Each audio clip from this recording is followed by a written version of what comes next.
very warm welcome, everybody, to our, I was going to say nearly final writers' read for the term, but not at all. We're halfway through, and merrily so.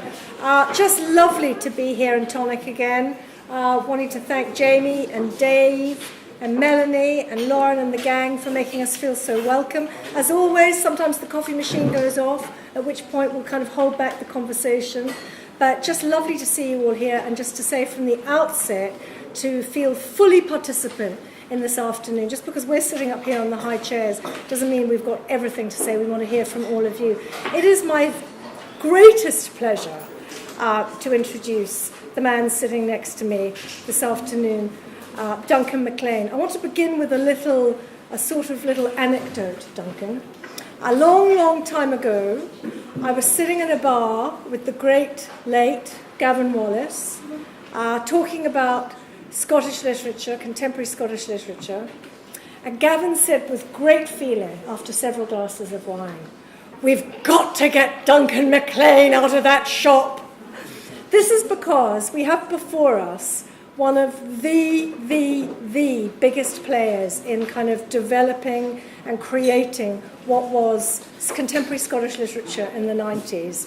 And Gavin, from the very beginning, could see in Duncan, as all of us did, a talent that was burning and rare and savage and funny and doing something on the page that nobody else was doing. Duncan himself is self-effacing about this and often talks about the debt he owes to writers that have gone before, but his talent and his voice and the way he puts sentences together is like nobody else. So it's a great thrill for me personally to have Duncan here to talk to, since he bust onto the stage with Bucket of Tongues, his amazing collection of short stories. Now, something has happened in that gap when Gavin Wallace was saying, "We've got to get Duncan out of the shop." There was a period of silence. It seemed that for a long time we weren't hearing a lot from Duncan. We had these amazing short stories, we had 2 wonderful novels that followed, we had non-fiction, and we had plays that were being written and performed. But for those of us who take books off the shelf and pull them down and read them, where was Duncan McLean? Now, in actual fact, something happened that has started a whole new part of Duncan's journey, which in a way is, I think, where we're going to sort of start our conversation with this afternoon. And this is how it begins. It begins with Duncan saying that a book jumped off the shelf and kind of made itself known to him. Duncan, over to you. Well, thank you very much, Kirsty. One thing I could do, if you're okay with it, is read a couple of pages from an unpublished essay about books jumping off a shelf. Will I do that? Fantastic. So I wasn't going to read anything so early, but why not? This is from a non-fiction piece called Conversation with Frank Sargeson, which is coming out in the Word magazine from Glasgow in April. Frank Sargeson is another famous New Zealand writer who was active in the 40s, 50s, 60s. So I'll read 2.25 pages of this just to let you know about books jumping off the shelf, and also to maybe find a way of talking about me fighting my way out of this period of silence, which Kirsty alluded to there. So, Conversation with Frank Sargeson. Sometimes a book comes jumping off the shelf at you, no matter how many times you put it back. This happened to me with The Stories of Frank Sargeson, a battered blue paperback I bought in a library sale somewhere. For years I didn't get round to reading it properly, but every so often I'd take it down and glance at the opening lines of a few stories. My father was a cow-cocky, but he couldn't make cow-cockying pay. When the explosion happened, I couldn't go and see where it was. I'd been working on the wharves, and a case had dropped on my foot. It was a long road, the road up north, but I'd been told I'd find a pub there. I did. You may know the sort of pub. It sometimes has a notice up. Free beer here tomorrow. These are good lines, but still I hesitated before committing myself to reading the whole collection seriously. No one had recommended Sargeson to me, No one had heard of him on the rare occasions I mentioned his name. Until I found that tattered paperback, I wasn't even sure he was real. I'd only come across him as a character in a film by Jane Campion, An Angel at My Table. You've probably seen it, or at least heard of it. It was quite a big deal for a while back in the 90s. About halfway through the film, Janet Frame, played by Kerry Fox, recently released from a long and traumatic stay in a mental hospital, is given shelter and support by a white-goated older writer, Frank Sargeson, played by Martin Sanderson. She lives and types in his garden shed, soon finishing a novel and sending it off to a publisher recommended by her mentor. It's accepted and published, and she travels to Europe on a literary scholarship. Sargeson is left behind waving at his garden gate, and he swiftly fades from the story. Despite the brevity of his character's appearance, I was intrigued enough to hand over 50p for this ex-library book when I chanced across it shortly after seeing the film. But it took me years to read more than a few lines. I just didn't have a way in. It was seeing a parallel with writing from a lot closer to home that helped me make a connection. Here's the opening of one of the stories, The Making of a New Zealander from 1940. When I called at the farm, they promised me a job for 2 months, so I took it on. But it turned out to be tough going. The boss was all right, I didn't mind him at all. And most days he'd just settle down by the fire and get busy with his crochet. It was real nice to see him looking happy and contented as he sat there with his ball of wool. But this story is not about a cocky who used to sit in front of the fire and do crochet. I'm not saying I haven't got a story about him, but I'll have to be getting round to it another time. Yeah, the boss was all right. It was his missus that was the trouble. But this isn't just a no-account story about how I began to get cheeky and put wisecracks across Mrs. Crump. It's not about Mrs. Crump. She only comes into it. I'm not saying I haven't got a story about her too, but it's another one I'll be getting round to another time. What I want to tell about is how I sat on a hillside one evening and talked to a man. That's all, just a summer evening and a talk with a man on a hillside. Maybe there's nothing in it, and maybe there is. The conversational voice of the narration grabbed my attention. It was like somebody speaking directly to me. The humour of the happy knitting farmer was either couthy or surreal, I wasn't sure, but it made me smile. The repeated debate about what the story was and wasn't about underlined that this wasn't just a straightforward, realistic tale, but one that was aware of its own complex relationship to the reality it constructed.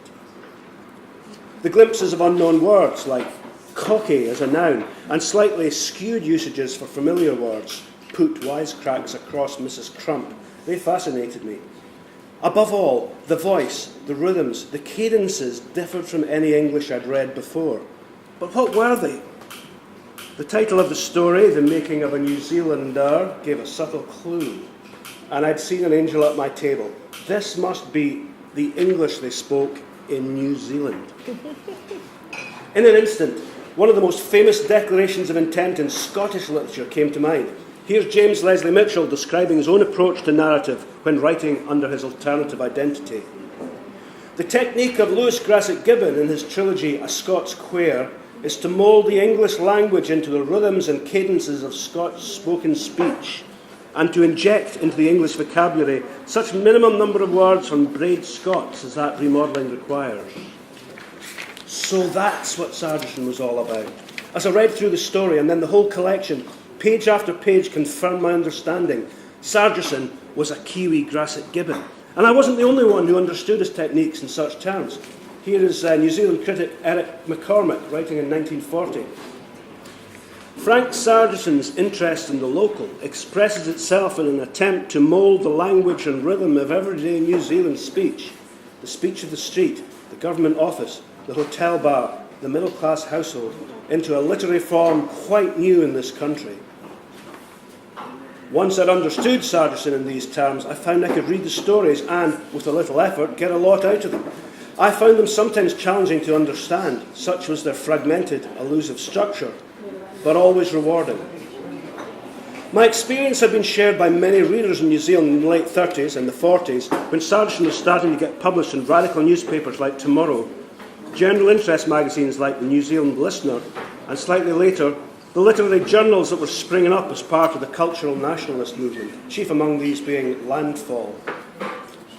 International recognition or publication was slower to come, but by the mid-40s, Sargeson was being published extensively in John Lehman's Penguin New Writing in London and in James Lauchlan's New Directions in New York, amongst other high-profile publications. Except for Catherine Mansfield 20 years earlier, no New Zealand writer had achieved such prominence. Mansfield moved from Welling to London at the age of 19 and never went back, making personal contact with prominent writers and publishers. Sargeson's achievement was all the more remarkable in that he established himself internationally without ever meeting supporters like Lehman, Lauchlan and E.M. Forster. As always seems to happen, whenever anyone chooses to write the way people actually talk, there was a hostile reaction from some critics, academics and other writers. Journalist Pat Lawler claimed that Sargeson sneered and snarled and sobbed over an impossibly brutish concept of New Zealand life. John Cowrie Reid, later Professor of English at Auckland University, wrote that Sargeson focused too much on violence, on mental aberrations, on the sordid, the cruel and the bitter. Elsie K. Morton deserves credit for carving out a career as a journalist unprecedented for a woman in New Zealand, but her appreciation of the type of writing Sargeson was attempting was sorely lacking. All New Zealand books should be impregnated with the good and beautiful, she said in 1936, noting that the school of so-called realists drew their inspiration from sewers, prisons, madhouses and Soviet Russia. It's hard to find any literary or artistic insight in this criticism. It's purely political. And it's woefully inadequate as a response to the dozens of subtle and powerful stories Frank Sargeson was publishing. Fantastic. That's a good flavour. That gets our discussion started. I mean, in so many of those readings of Sargeson, we could be hearing a description of your own work. Is it true that jumping off the shelf, is this something to do with the fact that you as a writer have also always been interested in voice and that notion of a kind of orature? If we could start with that. You are right about that. I don't know if I chose it or if I just ended up having those tastes, but the writers that always meant the most to me, and therefore the kind of writing I want to try and do, were the writers that spoke with the voice of a particular place, a particular time, I suppose. I mentioned Grasset Gibbon there. I grew up in Aberdeenshire, and I'll never forget the feeling, being struck by literary lightning, of reading Sunset Song for the first time and finding that it was a book written in the same voice that I spoke in, or my neighbours or family spoke in. It was set literally where I lived. When Chris goes up to the top of the Barmacan Hill at the end of Grey Granite and probably dies there, that was 3 miles away from where I was sitting when I grew up when I was reading the book. So the voice of Grasset Gibbon there, that just, I don't know, it formed my tastes, really. That was the first time. And to follow up another name that you mentioned, a few years later, when people like Jim Kelman first started to get published, I found, I wasn't a Glaswegian, but I found it was contemporary language that was being used in his fiction. And so I had writing of My Place, which was Grasset Gibbon. I had writing of My Time, which was initially Kelman. And so, but it was all about, it had to be about the voice. I didn't want to read, and I wasn't grabbed by writing that was in a free-floating Mandarin style, not attached to any place or time. I wanted language that came from the people of a particular place and time. And with that, the idea that your narrator was going to be involved in telling the story, that's part of your involvement as a reader, that you have that narrative voice telling the story. So the voice isn't only the voice that gives tone and colour to this actual story, but it's the way the story is also being told. Yes, you can't separate the two. You can't separate the narrative from the story. Yeah.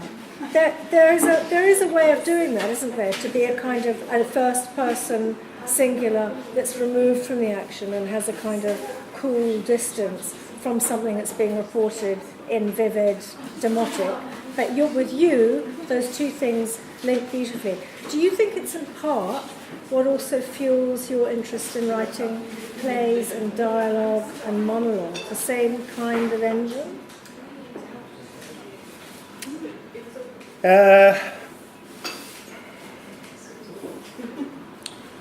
Well, I did start writing by writing songs and writing stand-up comedy and writing theatre, specifically street theatre. And so my earliest experiences of writing were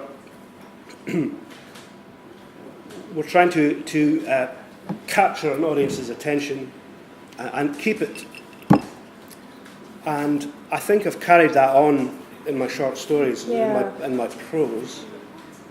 I mean, I actually myself see it as parallel to what we're talking about, the orature rather than literature. Yeah. When we talk about that, so you've got this book jumping off the shelf and your love affair, this great way that you're bringing Frank Sargeson, a largely unknown writer, both in New Zealand and here, to great attention.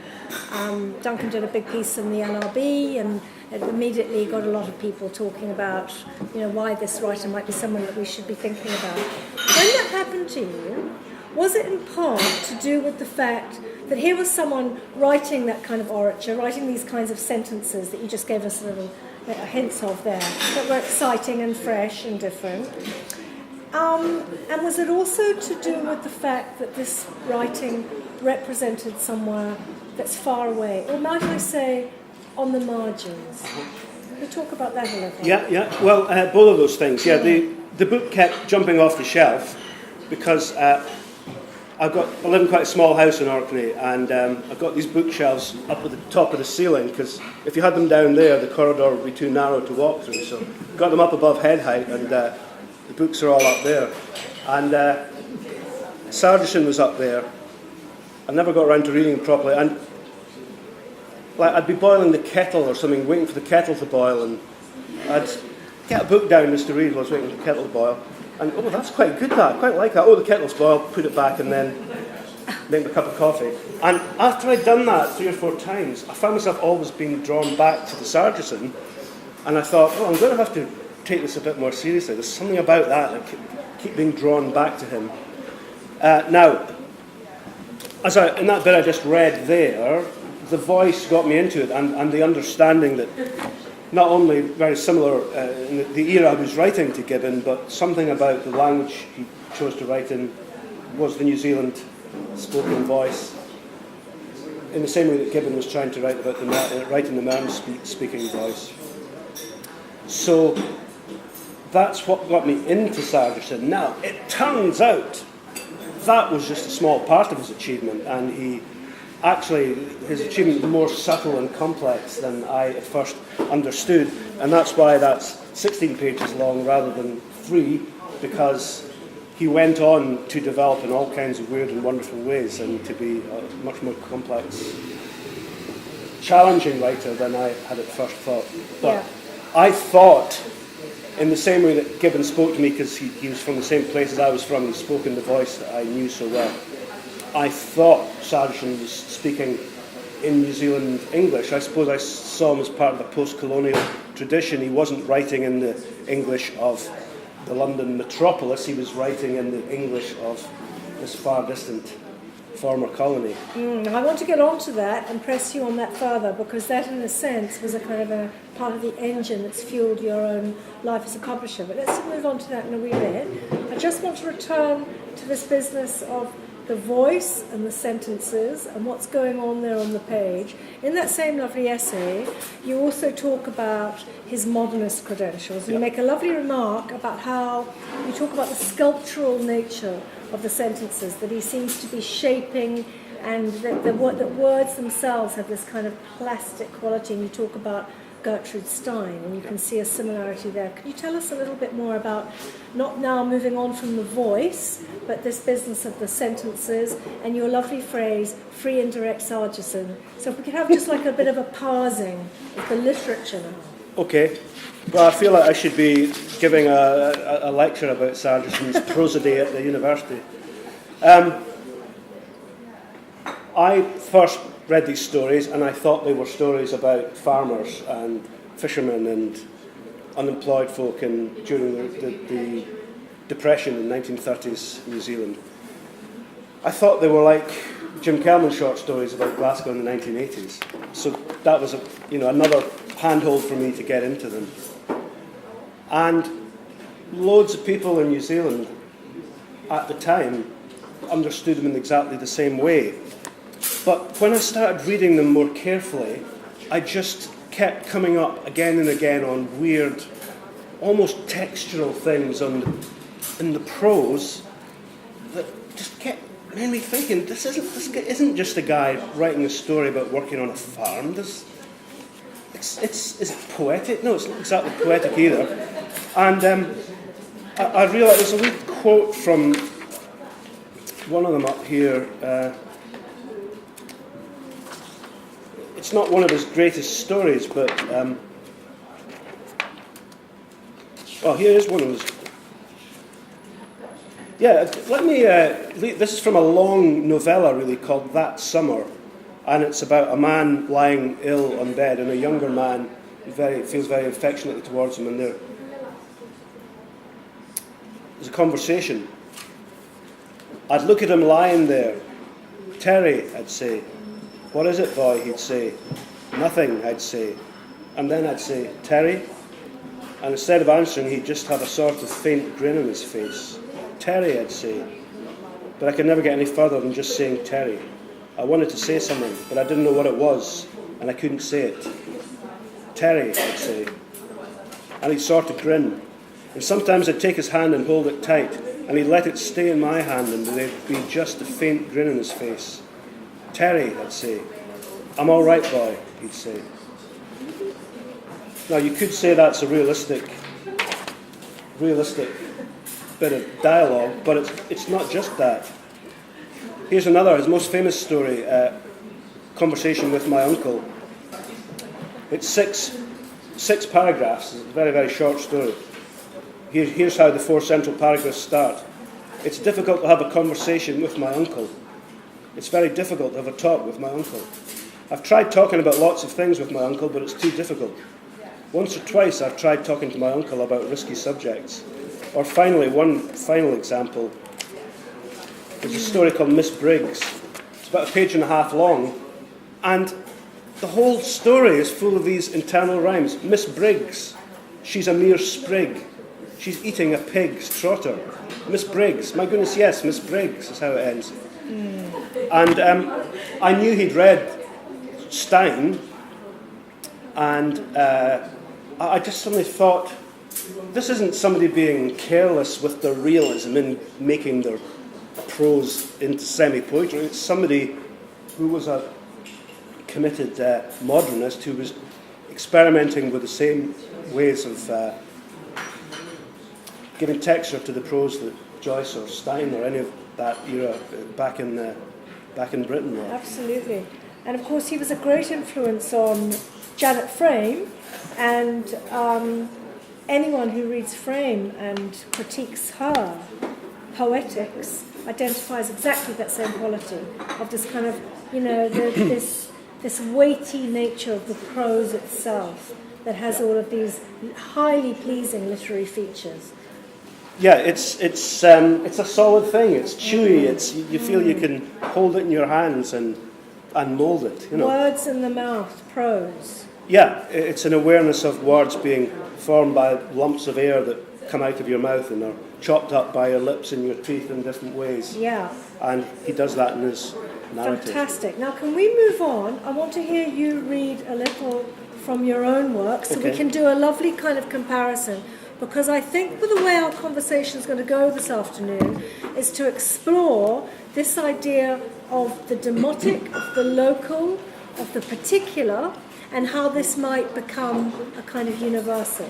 So we've got Frank Sargeson way down in New Zealand on the bottom of the other side of the world, and now we've got Duncan McLean up in Orkney on the top of the world, writing his own particular kinds of sentences. So let's have... can we have a whole story then? Yeah, you can. Great. This is from a booklet, a small press I run up in Orkney called the Abersee Press. I think we'll talk about that later. And this is the opening story in that booklet. And some of you have heard this already today, so you'll laugh all the jokes this time.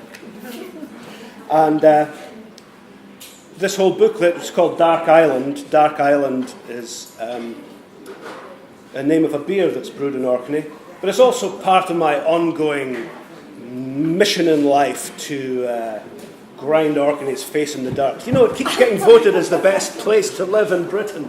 By all objective measures, it's a fantastic place, and I like to let a little bit of darkness into the light. You know, I think that's my role in life as in fact, the first of these booklets that I released was called Orkney Stour, you know, like the dirty realist movement of the 1990s, Raymond Carver and people like that. I thought stour is the Orkney word for dust or dirt. Yes, so let's get some Orkney dirt going.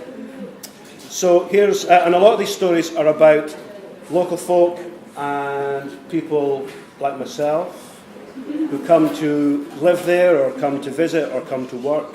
And it's about the collisions that can happen between those two different lots of folk. This is called Fear and Loathing in the Flatty Bar. The Flatty Bar is a public bar in Stromness. It was my first night in town and I was noticing everything as I wandered about. As I walked into the pub at the pierhead, I noticed the dog sleeping on the floor. And I noticed the fish-stained breeks of the guy sitting above the dog. Then he noticed me. "Who the fuck are you?" he said. I looked him in the eye. "I'm Colin," I said.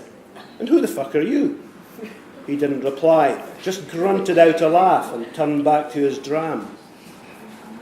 After a few minutes, he emptied his glass, banged it down in the bar and glared along at me. "What the fuck are you doing here?" he said. "Having a pint," I said. "What the fuck are you doing here?" He snorted, shook his head and turned back to the double dram that the barman, unasked, had slid in front of him. He leant over slightly and thrust his fist down into the icebox sitting on the bar top. There was a rattling sound. Then he pulled out the hand and held it over his glass. He squeezed. Ice cracked and smashed and dropped into the whiskey in splinters. He turned to me again, looked me up and down and said, "You're the fucking drug squad. I can spot you a mile off." Now I laughed. "You're fucking joking," I said. "Me? The DS? I wish." He opened his mouth wide and I thought he was going to roar. Instead, he tipped the whiskey and ice clean down his throat and I won him. "Fucker," he said, and made for the door. He paused with his hand up to push it open, glanced back. "Come on, fucker," he said. The dog woke at last and scuttled out after him. I drank my pint down slowly, then held up the glass for another. I drank that slowly too. Then, when the barman was pouring me a third, I cleared my throat and said, "Friendly welcome there." He shrugged. "Look at me," I said. "I'm a fucking roof tiler and he's on about the drug squad." The barman set the pint down on the counter mat with its logo for a beer called Dark Island. "Here," he said. He bent his head towards me. "Here, you can't be too careful." That's great, thank you. So, the great New Zealand poet, James K. Baxter, said of Sargeson's work when he first came upon it, this is the work of a pioneer, and that what we're participating in is this kind of vital energy, something that's reinvigorating New Zealand literature as it was at the time, and giving us something that we might all feed off. I see you in Orkney doing the same job with your own writing, as we just had a little taste of there, but also with your role with Abersee Press and the kind of mission you've set yourself. I liked what you just said to, what was it, grind Orkney's face into the dust. But that's a joke version of the seriousness, actually, of your mission statement. Yeah. Would you like to talk a little about that now, please? Sure.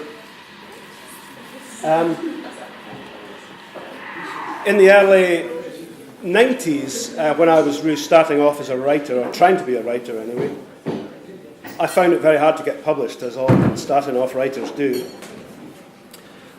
When I did start to get a few acceptances from magazines like Edinburgh Review or Chapman, I was still frustrated because you'd get a letter back saying, "We love your story, we'd like to publish it, and we'll schedule it for publication in about 2 years' time." And when you're 25 or something, or 23, you can't bear to wait 2 years to get a story published. You know, I felt like I was writing about the here and now, and I wanted it to be published here and now. So I clubbed together with two friends, Eddie Farrell, an artist from Glenrothes, and James Meek, a writer from Broughty Ferry, who I'm sure some of you will know. We each put in £50, and James and I each put one short story in. Eddie Farrell drew the cover illustration, and because I was working as a janitor for a village hall with a clock tower on top of it, I called it Clocktower Press. So from 1990, it was the first one, I think, through to about 97, I published a series of A5 booklets, 30 or 40 pages. And I thought, or maybe James and I thought in the early days, that we were trying to capture the voice of East Coast Scotland in prose in a way that nobody else was doing. But after a couple of these booklets, what happened was I started to get stories sent to me and poetry sent to me by other people who hadn't been published. Alison Kermack, a poet from Muirhouse in Edinburgh. Gordon Legg from Grangemouth, who had one book out by that time. And then Alan Warner, who was from Oban but living in Edinburgh working as a train driver. Irvin Welsh was a famous name, who wasn't famous at that time, but he came along, sent me some stories. So it turned out there was a whole raft of people trying to do this thing with the voice of ordinary people of the east of Scotland. So I did those booklets. It was great fun. And then a lot of those writers went on and got proper books published by people who'd pay them money, which I never did. So I didn't need to do those booklets anymore. They'd run their course. So to get around to what you're asking me about, Orkney literature, Orkney writing has really been in the doldrums for a lot of years. And it's all down to one man, George Mackay Brown. He was just too good. He was similar to Sargeson in a way. He came along round about the Second World War at a time when there was very little writing done by people living in Orkney about Orkney. People like Edwin Muir, Eric Linklater were maybe born there, but they didn't live there. He decided he was going to stay, and he was going to write about the place. And like Sargeson, he dedicated himself monastically to doing that. So he was very productive through stories, poems, novels, non-fiction. He created Orkney in his works. And he was so skilled at doing that and so relentless at doing it that he actually created Orkney in the minds of hundreds of thousands of people. You know, every newspaper article you read about Orkney now picks up on tropes that he was the first one to set out. Now, that's a testament to his abilities. But the problem for any writer coming along in his wake is, well, what was happening, people just did pale imitations of Brown, writing about the silvery herring and using his kind of quasi-religious imagery and going on about St. Magnus. Nobody was writing about renewable energy, which is a very big industry for us, because George didn't write about that stuff, because it didn't exist when he was alive. Nobody wrote about tourism being the number one industry in Orkney, the way most people make their living, because George didn't like tourists and he didn't write about them, apart from maybe in a few of his newspaper columns. So everyone, and you know, I count my own early attempts about writing about Orkney, we were stuck in the rut of repeating George's cliches rather than seeing the place as it really was. But then, thank God, a couple of years ago, a bunch of young Orcadian, younger than me anyway, came along. You don't have to be very young to be a young writer. You know, 35 can be a young writer. Simon Hall is one. Harry Josephine Giles, he's quite well known now. Emma Grieve, Amy Liptrot, yeah. So 20 years after George Mackay Brown died, at last people were starting to see Orkney as it really is and to write their own versions of it. And I thought, I'm getting that feeling again, the same way I did in 1990 when me and James Meek and Alison Kermack were finding each other. It's happening again, I thought. There's a like a spring bubbling up to the surface. And I thought, I know what to do because I did this before. I'm going to produce A4 booklets with these people's stories and poems in them. So I started a new press, the Abersee Press. Abersee is an old Orkney word that means ampersand. And apparently in old school books, you know, the alphabet would be there, A to Z, and then there'd be Abersee at the end of it, because it was a symbol like a letter. So I thought I'll call it the Abersee Press because there's always an and, you know, there's always and another writer, and another idea, and another way of looking at Orkney. Yeah. So I've now done 5 of these booklets. Most of them have got groupings of collections of different writers in them, and one I've done which is just my stories. Fantastic. And also you've got the one that we can talk about in a bit, which brings together Orkney writers and New Zealand writers that also maybe have been regarded as marginal in that country. But before we get on to that, it strikes me that once again you're being massively self-effacing here.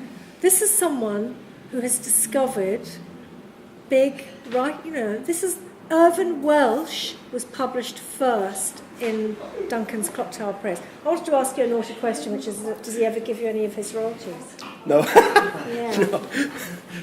I bump into him occasionally, and it's always good company. You know. We spent a lot of time together back in the 90s, but I don't know where he is these days, Chicago or Miami indeed. Or somewhere. Where indeed? No, I know. I wish I'd said to him, you know, okay, I'll publish you a wee booklet, but can I get 1% of the royalties from the novel if it ever gets published? But after the booklet came out, and he said he thought he nearly finished a novel, and I said, "Oh, brilliant! That's great. So you should send it off to the same publisher I had." I said, "What are you going to call it?" He said, "Train Spotting." I said, "Oh, Jesus, Irvine, don't call it that. It's the most boring name. No one's going to publish it. No one's going to buy it if you call it that. Come up with something sexier than Train Spotting." But luckily, he didn't listen to me. But here's the thing. I mean, you did. You've discovered these writers and brought them forward to a wider readership, and it's gone on again in Orkney because Amy Liptrot's The Outrunner has been a big phenomenon, and everyone is reading Harry Giles. So, you know, you've clearly got that magic. The publishers knows. People are always talking about your publishers are always saying we don't know what it is that we're after, but then when we find it, you know, that's when we know. Mm-hmm. You seem to have that natural ability. Well, I don't know. I talked about this earlier. It's just so obvious to me. You read a paragraph and it leaps off the page at you, just like the book leaping off the shelf. Yeah. I remember the first paragraph I read by Irvine Welsh. I remember the first poem I read by Harry Giles. I remember the first scabby, crumpled up manuscript that Alan Warner sent me. Within 3 sentences, I could tell. Well, I think it goes back to what we're talking about. It's to do with the voice. The voice, yeah. I felt, hold on, this is a voice that's grabbed me by the lapels and has got a story to tell me. Yeah. Going back to your lovely remarks about George Mackay Brown, how wise and true they are, that we come to place so often by a writer's description of it. But the thing about Mackay Brown, who we all, you know, love and revere, of course, is that that voice that you describe is actually absent from his work, isn't it? So Yes. he's rendering the world fully for us, but it's not in that voice of... You're absolutely right. And now Place. we're getting into the subtleties of Orkney literature here. let's And it get is very into that. interesting. And by the way, I have written about it in these booklets, which And they're are all for for sale. sale. Yeah, we're going to have a signing afterwards. It's interesting, Sargeson decided not just that he wanted to write, but he wanted to make a living from a writer. An absolutely penurious living. When he died, he had $25 in his bank account, and that was, New Zealand's most famous writer. And George also decided he was going to make a living as a writer. But what he decided was that if he was going to do that, he had to write in a way that was sellable to magazines and newspapers and publishers based all around the country, and particularly in London. Yeah. In making that decision, he was influenced by Edwin Muir, who, in that great English or Scots debate of the 30s and 40s, came down firmly on the side of English. I mean, I think it's a false dichotomy. If Lewis Gossett Gibbon hadn't died so young in the early 30s, we would never have had that stupid division between English and Scots in literature. Because he was the bridge between the two. Yeah. As I think James Cameron is too. Still. Yes, exactly. So George went down the English route, and the English voice in the narrative. So although the scenery is 100% Orkney, the character names are Orcadian, you find no Orkney vocabulary, you get no Orkney rhythms in the prose, and that's made it accessible to millions of people all over the world, but for me it is a weakness because he's cut himself off from the roots of the language. So can we just now worry away a bit at this subject. So we've got here a situation of a vivid local voice at the edge of the world, we might say, or certainly existing outside this powerful metropolis. And we've got authenticity, and we've got drama, and we've got all of the things that you're interested in. It's going to come jumping off the page. And we have the idea of a readership. So you're talking about this synthesis that is brought about by Gossett Gibbon. And indeed, in one of our very early iterations, Duncan, of Writers' Read, we used to have these literary salons. And we had Michael Schmidt come, in one of really the early years, to talk about that notion of Scottish literature and what it was, and this business of English versus Scots and all the rest of it. Is there something that we can discover here this afternoon with all these wonderful students with us who are thinking about language and stories and voice and all of these things? Is there something we can figure out that's about creating that vivid, exciting, gnarly, voicey literature that is particular to a place and celebrates it, but also that is able to be gifted to the world and doesn't become strange and foreign and needs, a glossary of 100 pages at the back to be understood? Well, I can think different things in different moods. There was a reading by a bunch of Orcadian and Shetland writers at the Orkney Book Festival last autumn, and people were agonising over whether they should write their poetry in Orcadian, dense Orcadian, because then no one would read it. And sometimes I think, well, nobody reads poetry anyway, so what do you care? I mean, we're talking about a few hundred people anyway. It doesn't really matter, does it? Yeah. And then when I'm in a more optimistic mood, I think about our old friend Irvine Welsh. Yeah. And when I published them in that original booklet, I couldn't sell the booklets because everyone opened them up and they said, "Well, hold on, this is really dense Scots, Edinburgh Scots. The spelling's all funny. Oh, and the swearing. Oh, and it's about drugs. I'm not buying that." I couldn't give those things away. But somehow the power of the story won over the linguistic challenges of that book, and he's stuck to that kind of language ever since, and has sold millions and millions and millions. Of course.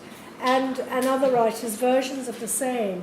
Does it go back in a way to what you were saying before about this business of seeing sentences in a Gertrude Stein highly modernist kind of way as things that you can shape to your own ends and purposes? So going back to my word synthetic again, to think about this in a really positive way, that there are ways of melding together sounds and certain vocabularies and tones and so on, with another kind of literary device that's more recognisable. I love the thing that Picasso says about his paintings, that you give everybody who's looking at the painting one thing that they recognise, so they will make the move towards the painting, and then after that you can deliver them anything.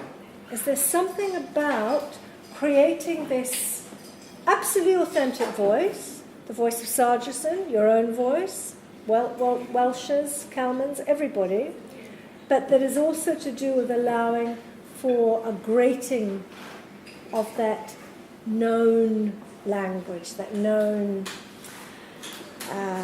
neutral English, let me call it. There's just enough neutral English to bring someone inside. What do you think? Hold on a minute, Kirsty. If Jim Calman was here and you used a phrase like neutral English, what would he say to you? He'd be rude, but he would also agree that there's a lot, that he would absolutely own up to the fact that when he makes his sentences, which to all the ear and eye seem like the sentences from a Glasgow tenement, are actually constructed of something that's English as well as idiom. Yeah. He doesn't write, there's not a single phonetic spelling, for example. Yes. I suppose what I was getting at was I don't really think there's a neutral English. No. No language is neutral. You're quite right. I know what you meant, you see. Yeah. Of course, we all know what you meant. But Yeah. I reject that. That's a dangerous phrase. I reject that. What would be a good phrase for it? It's like a box of Scrabble letters, isn't it?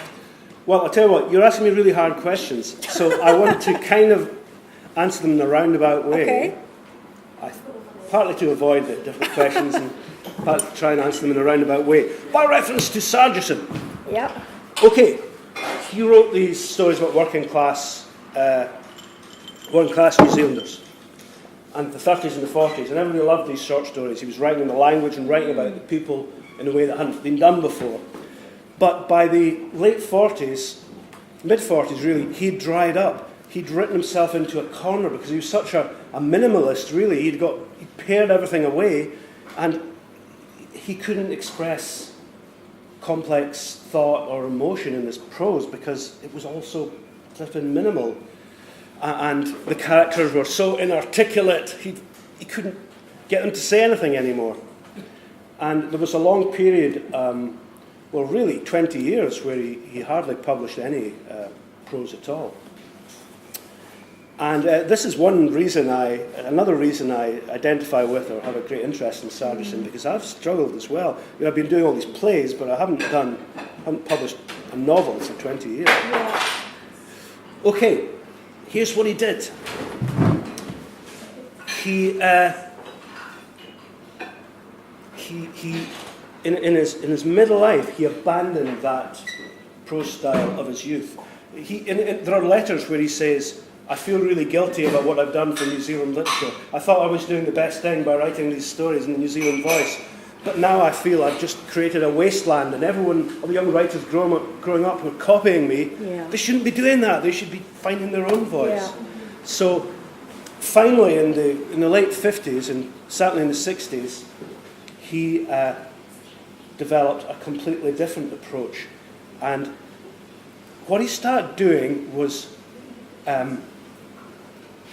parodying the narrative voice of the great English tradition that he had previously rejected. He rejected it. He talked about Europe provided a suffocating weight of tradition for the New Zealand writer, and we had to forget about all that suffocating weight, all those centuries of culture. Forget about it. We had to do our own thing.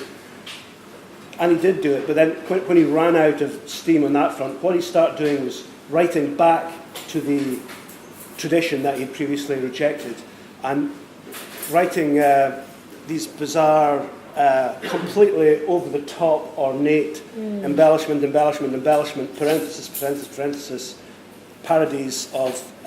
they weren't parody, it's not the right word. They took that voice and talked about New Zealand in that voice. He did the same with Gothic stories. He knew a lot. He knew a lot about Poe and Hawthorne and people like that, and he wrote his own versions in an over-the-top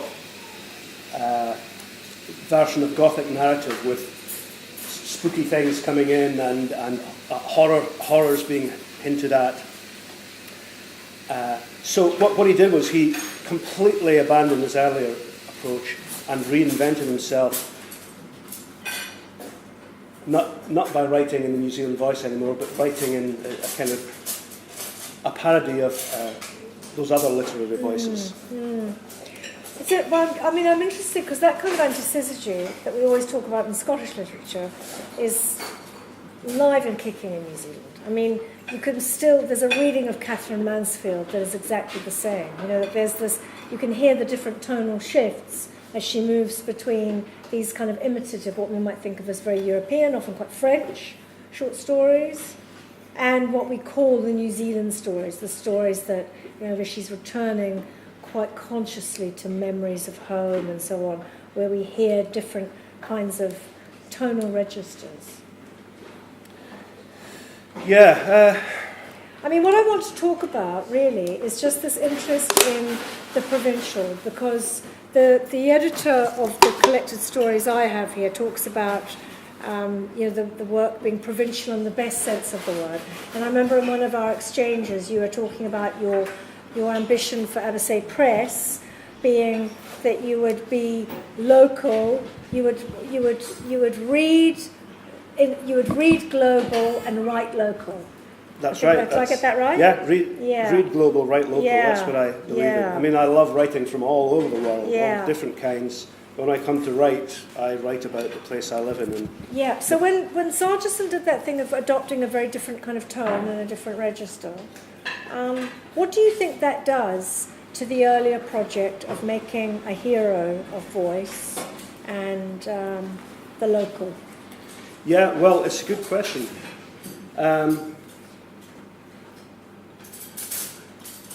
I mean, on the one hand, you could say that it was a negation of what he'd done earlier on. I think, from a personal point of view, it was what he had to do to write anything, because I think he'd completely painted himself into a corner. Yeah. I know it's possible to imagine other career progressions for him where he found a different way out of the corner. I mean, we mentioned Jim Kelman a few times. His later novels are distinctly different from his early short stories, but there is still a constant line. He's found a way to broaden what he does, well, without betraying his original principles. But Sargeson personally just couldn't do it. Yeah, I think real writers are always wanting to extend their reach and set new challenges, aren't they? They're not prepared to become mannered versions of themselves. Well, yes, you mentioned Picasso, or from another field entirely, David Bowie. Sargeson was like them in that he reinvented himself. He reinvented the voice that he chose to tell his stories in. I think there are three main strands to his writing. The ones from the first half of his life was the gritty realism stuff, and the grittiness often comes from modernist texture. And then there was the Mandarin English novels, things like Memoirs of a Peon, which use that convoluted, almost 18th century prose. And then finally the Gothic strain. Those were the three roads he walked down. And I guess by then too his mentoring role in New Zealand Letters was fully established too, wasn't it? From that little, he lived very humbly in this little kind of batch, which is a New Zealand word for a very simple dwelling, and he was kind of self-sufficient and just lived this very modern, made his own wine and this very kind of modest life. we've got to have loads of time for you to all to have questions, so I don't want to hog Duncan too much. But I just want to finish with one little thing. We've had quite a serious talk, about language and orature and voice.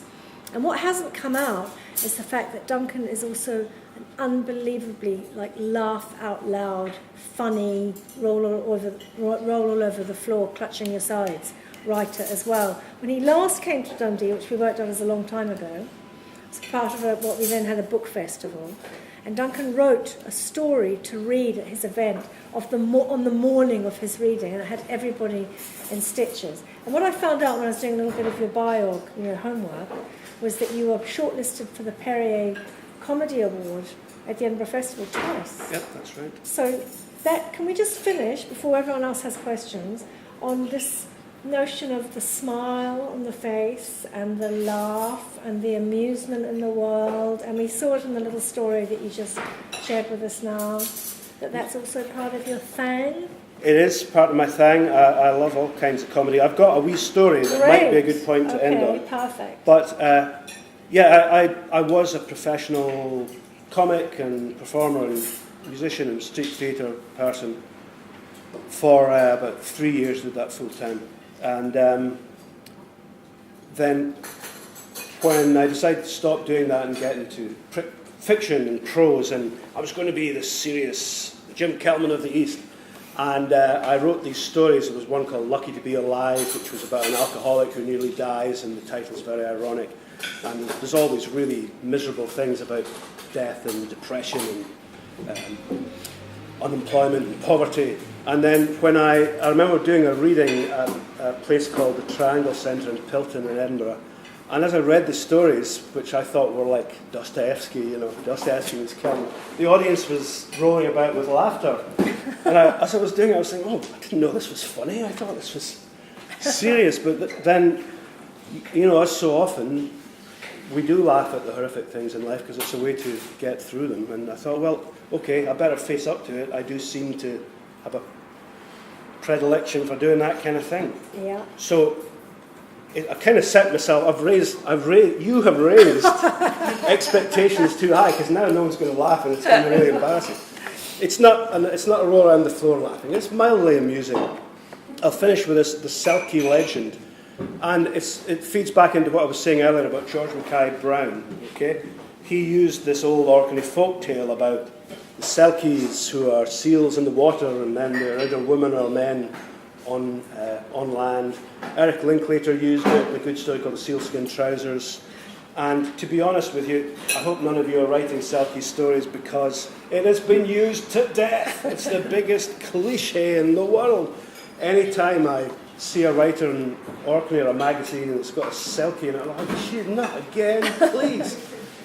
Not because it's not an interesting myth, but because it's a myth that people learn from George Mackay Brown, who learned it from Ernest Marwick's book of Orkney folk tales.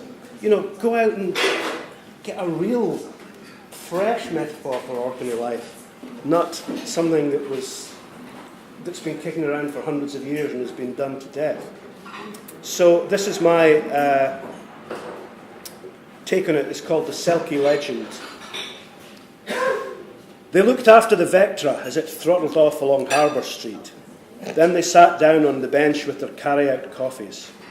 "You ken what they call him," said Frankie, watching the car disappear past Ayr Mills. Peter nodded, then shook his head. "What's that?" he said. "They call him Selkie." Aha. Peter took a swig of his flat white. Why do they call him that? Frankie looked all around the pier head, then leaned over towards Peter at the other end of the bench. "He was caught having sex with a seal." Holy bones. Now Peter looked all around. "Caught, you say?" "Aye. Well, he was seen." "Seen?" Peter raised his eyebrows. "Who saw him?" "I canna say. Someone with a pair of binoculars on their front windowsill." "But that's every damn house in the island." "Exactly. Could be anyone." Peter nodded. "So, what did this person see?" "Well, I didn't like to say." "You have to say it now, boy." Okay. Frankie arsed up the bench till he was right close to Peter. Then he whispered, he was tugging away at the seal's willy. He was... Wait, it's willy. Frankie sighed. Aye, it was a male seal. Frankie gave Peter a look. Well, you got a problem with that? Somebody being gay? Well, no, of course not. But does it count as gay if it's a seal? Well, it was a male seal, and selkie's a male, so same sex. What else do you call it? I suppose so. Still. Frankie took a long drink of his coffee. It's tough. Tough to find the right name for it, said Peter. No, tough to do it with a seal. They keep swimming away. Peter spluttered out a mouthful. Very funny. No, not funny at all. How no? Kenned what way it never escaped from him. Tell me. Frankie paused and frowned. It was just a pup. Mummy seal's away out in the water, and here's the bairn stuck in the rocks. 3 foot long or so, just a baby, pity enough for him to grab a hold of it and stop it flopping away. Bloody hell. That's sickening. Exactly, said Frankie. Now you see.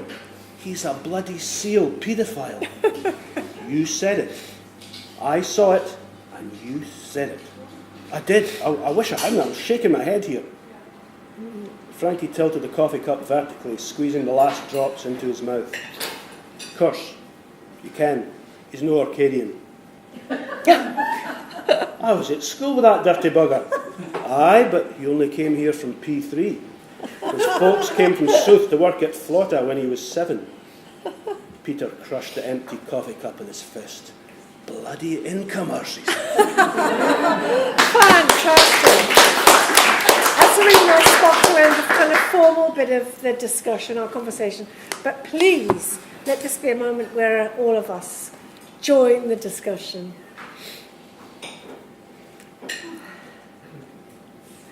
Okay, I'll start. Could I start? Yes, go for it. There was a really interesting discussion about local and global and the interface between the two.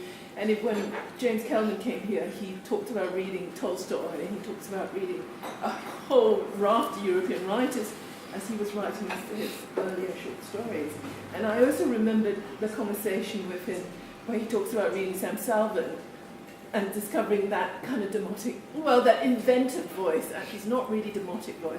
The inventive voice, which is kind of a literary, or an invented literary Trinidadian speech, if you like, which also affected, his work. To what extent, then, the question is, I'm really intrigued by the idea of a cosmopolitan Scots, a Scots that actually looks outwards rather than inwards, where place is not completely anchored to who's inside and who's outside. And I just wondered how you kind of think your way through this whole conundrum, which is, of course, a conundrum now that's part of conversations around kind of nationalist movements, etc. Well, I'll say as a wee parenthesis that New Zealand can shed some interesting light on it, because in the 30s, 40s, 50s, there was this movement specifically called by the people who were involved in it cultural nationalism. They were trying to create a sense of nationhood through creating culture of a certain kind. And and there's, by the way, an excellent novel called Hard Frost by a writer called John Newton that came out recently, all about that period. I'm not sure if this is answering your question exactly, Gail, but let me tell you about, in Orkney, 50% of the population at the last census was born in Orkney, and in Orkney, two Orcadian-born parents, and another 50% was born elsewhere and came to live in Orkney. So if you're any kind of realist as a writer, 50% of your characters should be speaking Orcadian, and 50% of them should be speaking whatever it is, Scots accent or English or French or American. Of course, it's more complicated than that, because people aren't sealed in hermetic boxes. The people who happen to have been born in Orkney have friends who were born in Essex, and so they pick up words and phrases, and they watch the telly, and they change their accent slightly when they're talking to their friends from elsewhere.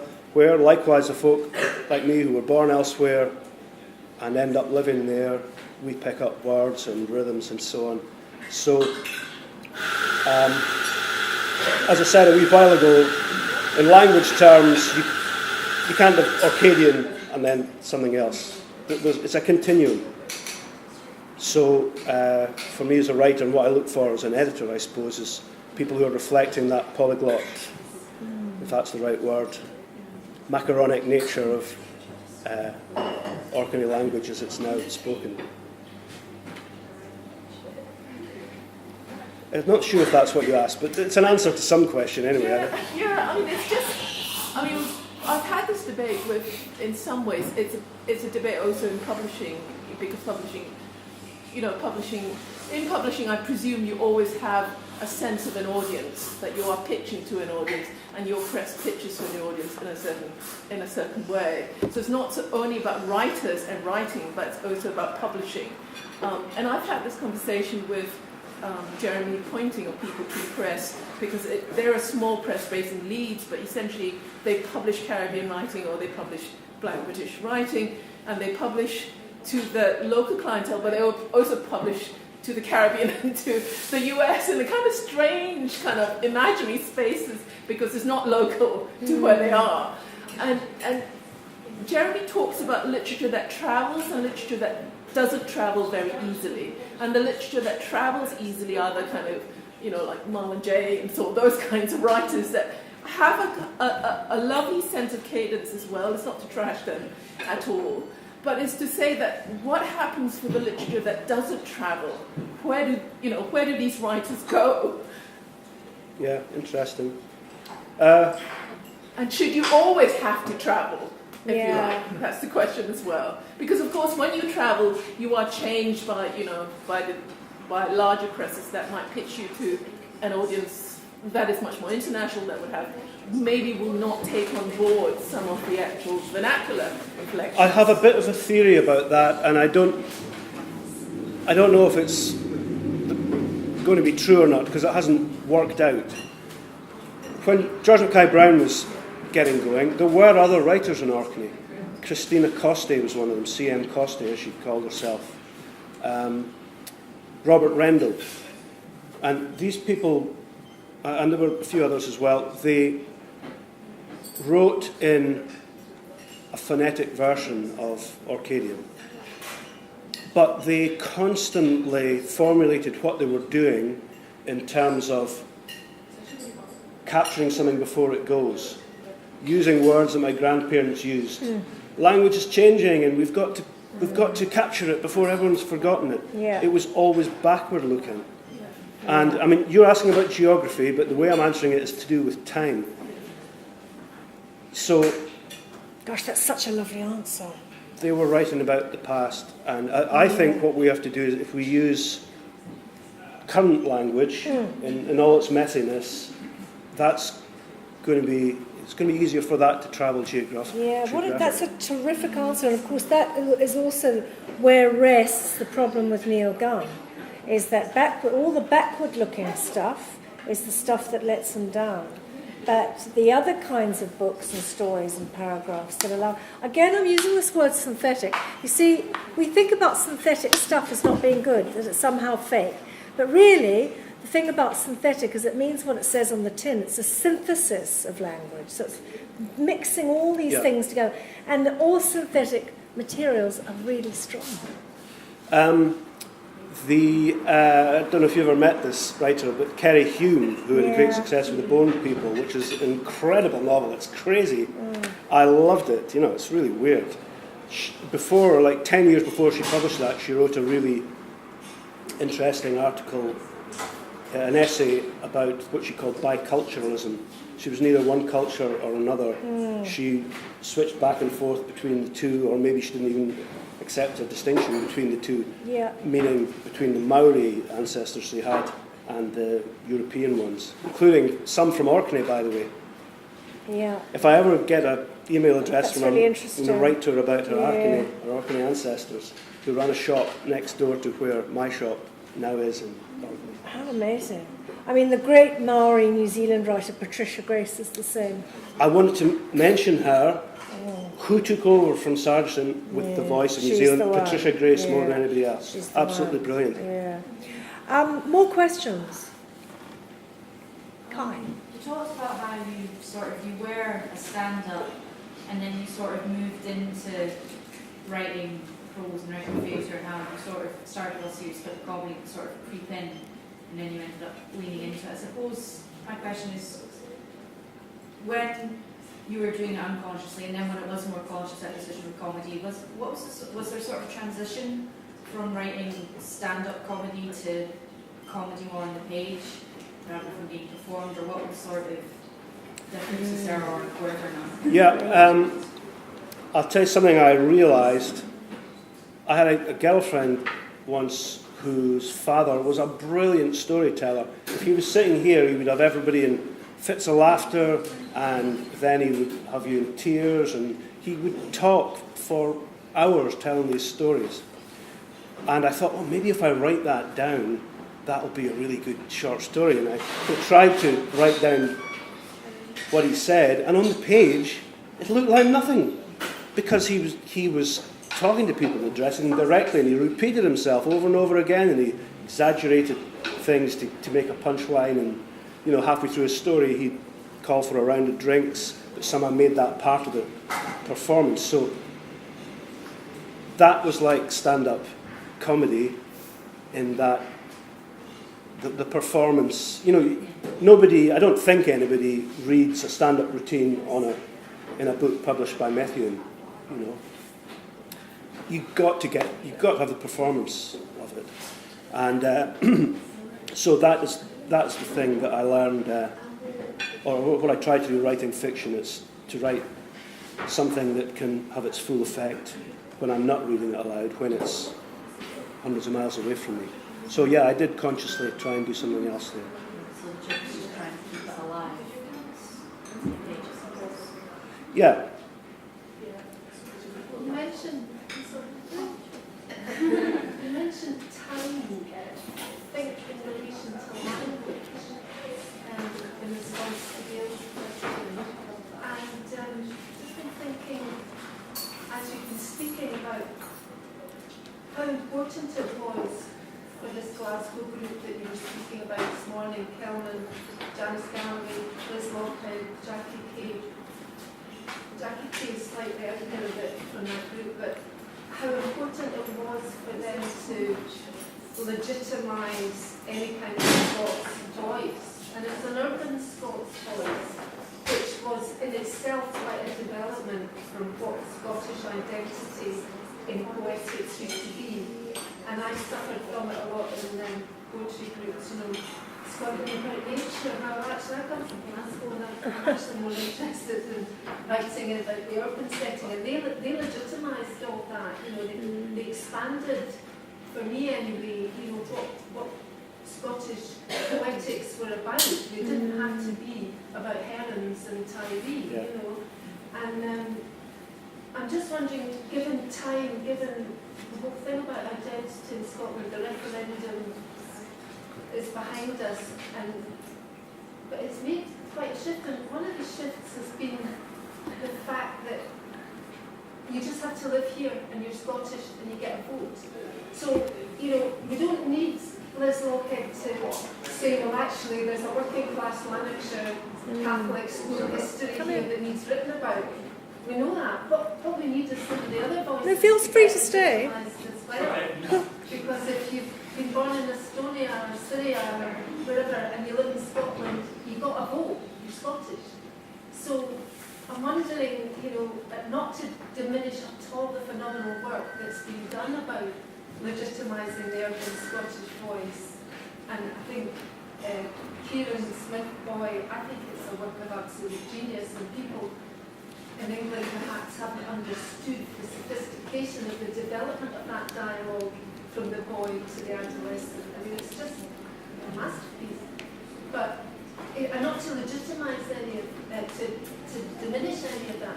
Where do you think the Scottish voice is going in literature, given that we're all Berliners, we're all Scottish? Well, you know, I mentioned earlier on Muir and that false dichotomy between Scots and English. And I know this is simplifying it a wee bit, but not too much. Tom, you can probably keep me right in this, but, you know, McDermott used to argue, this is the way that we should all be writing in Scotland, use this language, and Muir and his side would say, no, that's nonsense, we should all be writing like this. This is the only way that Scottish literature can exist. Well, I think we've left that way in the past, and what we have learned from Calman and Lochhead and Leonard and co. is not that we must all try and sound like Glaswegians. What we've learned is we must all try and sound like ourselves. We should open our ears, and it doesn't matter where you come from in Scotland or from thousands of miles away from Scotland, you can still write literature about this place and time if you write in your own voice. That's the, going back to our early topic, you know, that's what I love, it's hearing different voices. I don't think anyone should have to come here and learn what an approved voice for literature is. The approved. Any more than there's an approved subject, like you were told, you know, it had to be about herons. Yeah. So I would like to think that people from anywhere, any background, any country, any other language that they learn first, they should be able to write in their own voice. This sort of on the same subject. The second left part in the background, I'm not absolutely sure that that is the case. There's still arguments going on about who should be allowed to write in such and such a way or this way. For instance, years ago when I first started, I've been in Dundee for a very long time. And although I can't speak in the local language, I can write it. And I have written it. But there have been occasions when people have said, well, dare you come here as an outsider and write in our language. And I think that argument is still going on. Did Kathleen Jayden not stop writing in the vernacular because there was such a huge argument about, well, how she would write it? Well, that's why the first story in this book, the one I read out, Fear and Loathing in the Flatty Bar, that's why the narrator is saying it was my first night in town and I was noticing everything. Yeah. And the local, the barman at the end is saying, here, you can't be too careful. So I think about that myself. You know, I'm an Aberdonian. Can I really write about Orkney? Well, I think you can, if you're careful about it, if you pay attention, if you notice everything, and then you're careful about the way you do it, and anybody can write about anywhere. There's a great Orkney Facebook group called Orkney Revellers, which is the first. It's about Orkneyan language, not in an academic way. It's just done by ordinary people who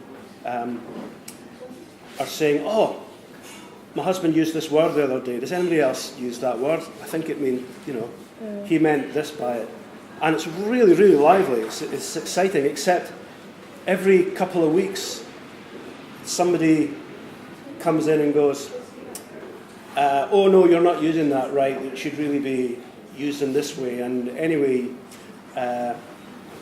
you know, my granny would never have used that word anyway because of X, Y, Z. You know, they try and make it into a kind of the language police about the right way. Now, the Orkney Revellers group is vibrant in many different variations of Orkney language, but there are people who seem to have a language police mentality. And usually one of the moderators goes, oh, don't tell anyone else how to speak. You know, it's just, that's not what we're here for. But it seems to be within a lot of us that does creep in almost. It's that backward-looking thing again, isn't it? Yeah, I'm also really interested as to whether that kind of circumspect point of view, that kind of being a wee bit canny about how much you're entitled, or as you said, having to know what it is you're talking about and place yourself very carefully. Is there some kind of relationship, do you think, to form and making these kinds of literary statements? You know, there was Sargeson, and he described those stories, and they were described as fragments. You yourself have been very happy in the short story form. It's kind of how you came to life as a writer. Now, can you imagine taking on a novel with these Orcadian themes and voices and tonal ridges? Well, I'm working my way up to that. Oh, great. Yeah. Because I wonder if it has something to do with that too. You know, there's something lovely and tentative about short forms that mean we're allowed to experiment, we're allowed to be outsiders a bit, you know. Yeah. I wrote a play set in Orkney, set in 19th century Orkney, Yeah. which you might think would be full of dense, old-fashioned Orcadian accents, but when I got into researching that period, I found that there were people from all over Scotland living in Kirkwall at that time. There were people from Yorkshire living in Orkney at that time, as there are many, many now. In fact, we've got a word from Yorkadians. Yeah. There's so many Yorkshire folk in Orkney, they've got their own little ethnic group. So in the play, it was great because some folks spoke with an Orkney accent, some spoke with a Yorkshire accent, some spoke with a Rossshire accent, and that was easy for me to do. What with the what accent? What did you just say then? From Rossshire. All right, sorry. For a minute, because Russia's also on my mind in our discussion, I thought you said Russia, Oh no, I didn't say that. which is Russian for being happy. But can we just maybe also talk a little bit about that? Because James Kalman and Frank Sargeson talks about it, and you make reference to it too in your writing. This idea of that, you know, Russian project to celebrate the place, the people. This guy, Bill Pearson, who edited this collection, talks about Sargeson doing for New Zealand letters what Gogol did for Russian literature. And James Kalman talks a lot about, you know, the Russian influences working upon him and in his own work. Do you think that that's also part of these poetics? This kind of, that notion of bringing a big disparate landmass together in one story or one novel? Might be a way of you gathering those Yorkshiremen and the Orcadians and so on, all together on one island. Well, of course, the great 19th century Russian writers were trying to define or even claim the so-called soul of Russia, you know, in the wake of Pushkin, and then Gogol, and then a wee bit later Tolstoy, Turgenev, Chekhov, all these great writers that we all they were, well, yeah, it was 19th century nationalism, really, wasn't it? Yeah, because they wanted to prove themselves to Europe too. Yeah. Yeah. So They had an argument with the centre. Yep. I'm sorry, I kind of got lost, Kirsty. Ask me that question. It's probably too, what is the time even? Is it do we need to release Duncan and buy him a pint? Tom, any Kirsty's questions are too difficult. Hasn't anyone else got an easy question for me? With regards to publications and coming back to your from the Clocktower that you had before to the Abersee, with the changes in technology and the way that writing and media in general can be disseminated, have you found that going back to the pamphlets, back to the small publications, has that been successful as a strategy, or how do you feel that's fared up against other opportunities? Yeah, I wonder about that. You know, should I just have created a website and posted all the stuff there? I may be wrong, but for me, I just like having that object in my hand. You know, we've got Scarabray and Maeshowe and Orkney, these amazing structures that were built 5,000 years ago, and you can pick up a stone that's got scratch marks on it that somebody made in 3000 BC, and that object still exists, and there's something about holding that object that is more powerful than seeing a high-resolution photograph of it. In the same way, holding that little booklet, flimsy though it is, for me means something different from just reading it on a screen. And I've always been, you know, the writers who are published here, the same as Clocktower, that is not their final appearance in print. They'll be online in hundreds of places, and they'll be between hardcovers, and maybe they'll be published in different places around the world. Fantastic. This is just like a stepping stone, you know, it's a modest little thing, and I'm quite happy with being involved in that stage in people's development. You know, you asked earlier, is the writing just for local markets, or does it go further? Well, mine is for no market at all. When I was a student, I tried to do a proper writing magazine. I tried to sell it and make money from doing it, and it was a complete failure, and it was very depressing. So when I did the Clocktower booklets, I thought, I'm not going to try and make money from this. You know, I could spend the money on drink, or I could buy an electric guitar, but instead of doing that, I'm publishing some booklets with great writing that I love. That's what I'm... So I publish them with no thought of the audience whatsoever. I publish them because I love the writing, and then, with any luck, the audience will take care of itself. You know, I think that's a lovely note on which to end this formal part of the afternoon, which has just been riveting in every way. Just like those stones that Duncan talked about, that he picks up and then got the scratches on them that show past lives and civilizations. So Duncan himself has talked about, quote, the scratchy, lived-in texture of sentences. Talking about Sargeson's work, but he could be talking about his own. And we can finish, Jeannie, with what's come into my mind while we were speaking about that Yeah. was that man who's just won prestigious Australian literary award, but he sent his work by Twitter from where he's living in New Guinea to Australia, and he sent it on Twitter feed, and that was the only way that it was received, because he couldn't leave the island. He's president. gosh. And he's just won this hugely prestigious award. I thought, wow, we all love books, but without that amazing technology, his voice wouldn't have been heard.